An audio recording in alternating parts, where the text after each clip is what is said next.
before I get started on round two, I was describing this, I realized I never showed it on camera. So here is the White Satori.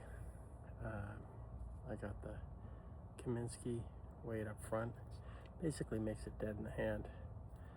For years, I started shooting trad mid-2020 and shot for pretty consistently for about a year and a half.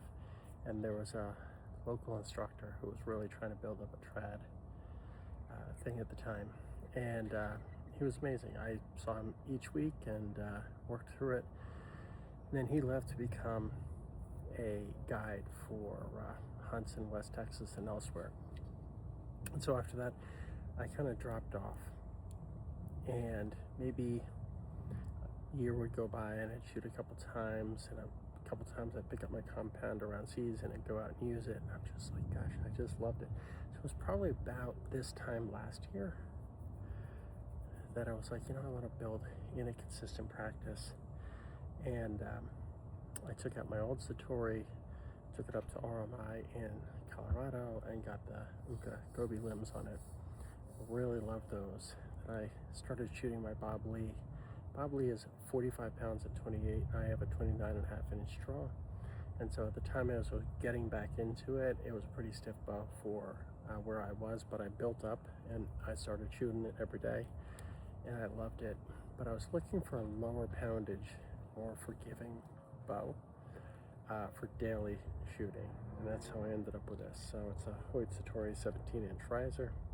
I have the Uka Mazzalai limbs on them at 40 pounds 28. So again, with a 29.5-inch draw, probably pulling a little bit more. And plus on the 17-inch riser, that's all measured against a 19-inch riser, and a 17-inch riser, it adds a pound or two. Plus when I draw adds a couple of pounds. Is probably around 44, 45 pounds. That's what I would guess on my draw length. Triple T string, AccuTune. I have, I love these Arcor grips. I've had a bunch of them over time. I love the Rod Jenkins. I went to a Rod Jenkins seminar, and my teacher was a Rod Jenkins guy. So I grew up, my first year or two in archery, focused on the Rod Jenkins technique. Amazing archery instructor. And the one thing he really hones in on is have a sharp edge, so that you can really feel that you're in good alignment. I had Rob at Bob Lee actually shape my grip on my Bob Lee to be a Rod Jenkins grip, which is kind of cool. So anyway, that is the bow. This one I've never shot off the shelf. I just shoot off the springy. I like how adjustable it is. Before this bow, between the Bob Lee and my other Hoyt Satori, which is a 19-inch with the Gobi limbs, 64 inches in total. This is 62 inches in total. Great for being in a blind. A lot of Texas hunting is blind hunting, so this fits a lot better. But with my other two bows, I just shoot off the shelf. And as I mentioned before, Aaron Schneider was selling a bow for his buddy Chris. I ended up buying it. Super dude. It's a pronghorn longbow, and again off the shelf. So all of my other bows that I shoot are all off the shelf. This one I have the AccuTune and the springy.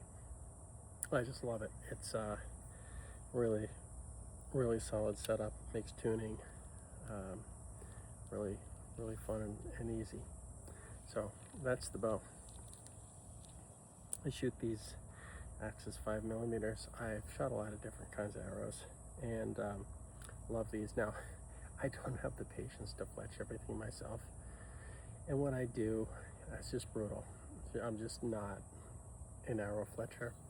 So while I love some of the stuff that Safari Tough sells, I'm a huge Safari Tough back to when Rod Jenkins owned Safari Tough. Like, I got the Rod Jenkins Safari Tough tab here. It's like my #1 tab. I always use it. I bought almost everything off the Rod Jenkins, now Safari Tough shop, now that it's owned by Randy and whatnot. but they sell amazing arrows, and I'm always envious when I see archers shooting them. I just don't have anyone who would fletch them for me locally. So I get the next best thing, these Arrow Axis 5mm. I have no attachment to them other than I love the fact that they are really bulletproof, really available. I just tend to like the 5mm size, and then I just get my collars, field points, and broadheads from different places, depending on what I'm in the mood for, but it all works together. And yeah, goes without saying, Safari Tough Tab. This thing, I bought all these other tabs. I see people shooting this tab or that tab. Oh, it looks so cool. I order it, and for whatever reason, I can't shoot it. Like, there's something about these Safari Tough tabs that they're just the best. They're the best. So that's my setup.